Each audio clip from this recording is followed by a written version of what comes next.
থাকবে এবং তারই যাতে তাদের শাস্তি হয় সেই কথা মাথায় রেখে এবং সেটা দাবি রেখেই কিন্তু আমাদের এই আজকের পথে পায়ে পা মেলানো এবং আমরা চাই যে যত শীঘ্রই যত তাড়াতাড়ি যাতে এনাদের শাস্তি হয় আর কি।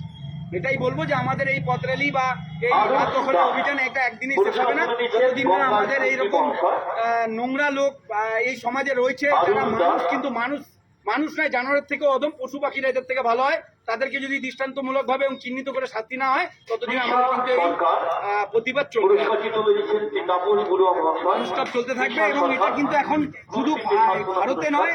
এবং এই রাজ্যে নয়, পুরো প্রতিবেশী রাজ্যে এবং তারই সাথে সাথে কিন্তু এখন ইংল্যান্ডেও এই প্রতিবাদ চলছে যে ওখানকার মেয়েরা যাতে সুরক্ষিত থাকে, তারাও কিন্তু এই এরকম নৃশংস একটা ঘটনার প্রতিবাদ কিন্তু জানাচ্ছে আর কি। এবং আমাদের শুধু মেয়েরা নয়, ছেলেদেরও এগিয়ে আসা উচিত, এরকম একটা নোংরা কাজ যারা করেছে তাদের যাতে দৃষ্টান্ত হয় আর কি, তার কারণে